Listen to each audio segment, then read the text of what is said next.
A very good evening to all present here today. Uh, Shantanu ji from the Millennium Schools and all the organizers, thank you so much for having me here. I was just telling Shantanu ji that you put me in a spot because it is the hardest thing to speak at the end of the day, and because I can see all of you so tired yet so energetic.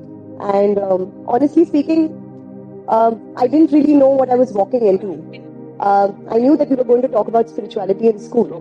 But when I came in and I heard the last panel, it kind of invoked something within me also. And hearing the last speaker was really inspirational, to say the least. And I'm sure that kind of gives me like a snippet of what the day has been all about. It's been about hearing voices, different voices, understanding spirituality, understanding where we are at and where we can be, and what do we want to really achieve by today's conference. When we speak about Delhi, like when we speak about Delhi or any other city, it's really a microcosm or a living classroom to think of. It is like within a boundary there coexist histories, languages, conflicts, contradictions, so many things. And yet in the field of education it becomes so important, right? Because we're all learning from each other. There's so much of diversity. And similarly, when we think about this, the context of understanding why we're here is also very important to do. Today we are in the 2026, and I'm sure many people who are sitting here are from the Gen X and the Gen Y, so to say the millennials and the Gen X category.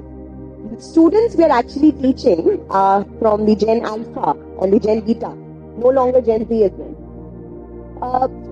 And while the generations change, the expectation changes from the education system.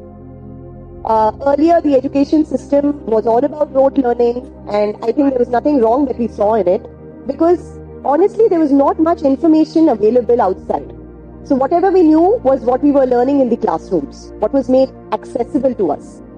And as time grows, just before now, we were having a discussion on AI, and it's about the plethora of information being thrown at the child. So much of information is available, and what does the child really do with the information?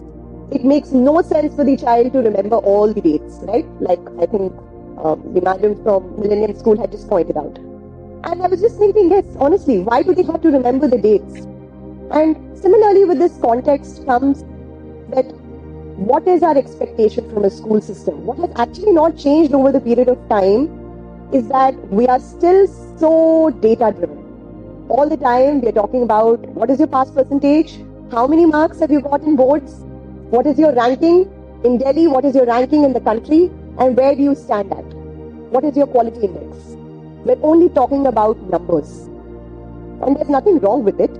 You of course want to kind of understand where you are, how do you measure yourself, the progress. But beyond that, it makes you question that do I need to really sharpen the skills of intellect within a child? Do I want the child to know everything yet understand less? Or do I want the child to kind of compete really well but not really know how to coexist with others? So there are a lot of questions, a lot of contradictions.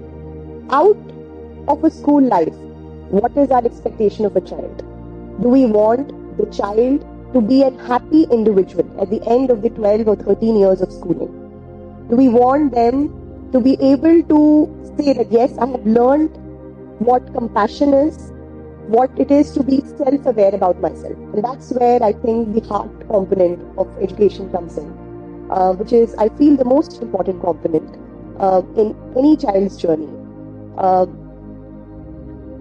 When we talk about education and so much information that is available, there is no point if a child really doesn't know the purpose of why he or she is in a school. Because it's very easy to secure marks per se, I say.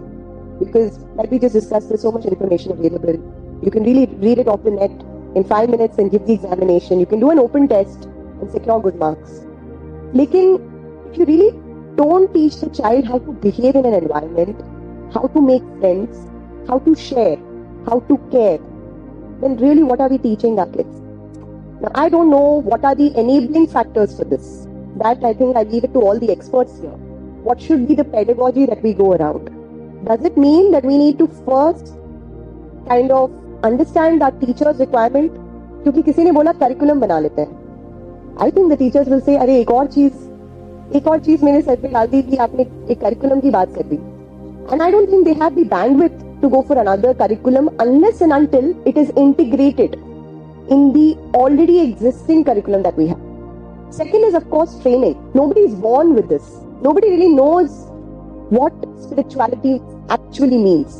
Not only spirituality, what the feeling of empathy means, feeling of anything that can invoke a sense of emotion within a child, the emotional quotient. How do you really teach this? So first, I think we need to have a system where we are able to invest in an integrated curriculum, understand, pilot it, then kind of equip our teachers that yes, this is how to go about it, this is how you can make it accessible to all the students around you, and more than that, having the will to do it and the reasoning to do it is very, very important, I feel, in today's age.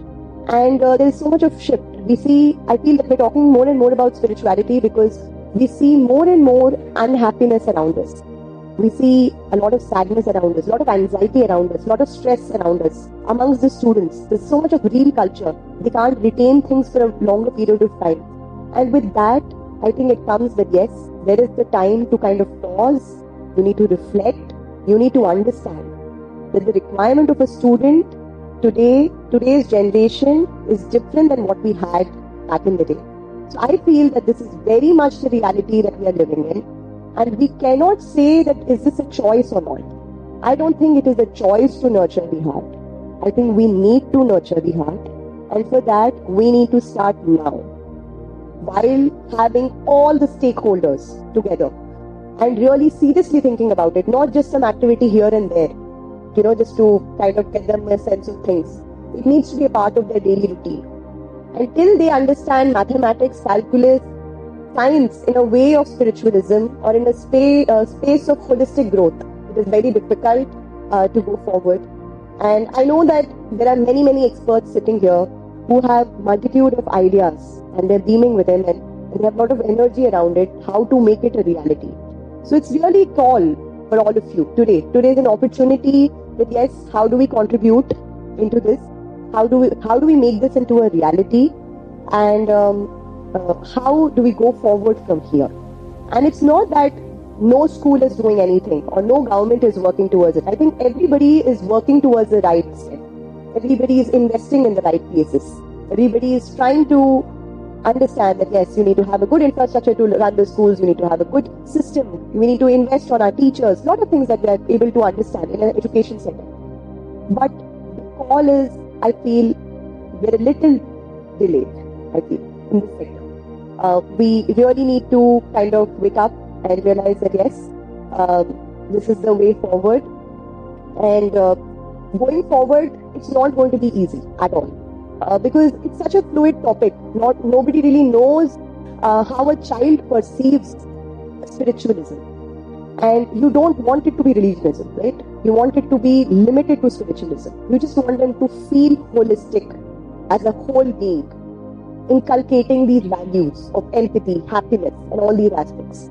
So I hope that we are all going to work in the right spirit.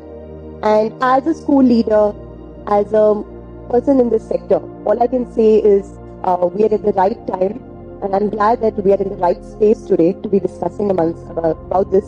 And just the panel discussion before this kind of gave me an insight of what the day could all be about.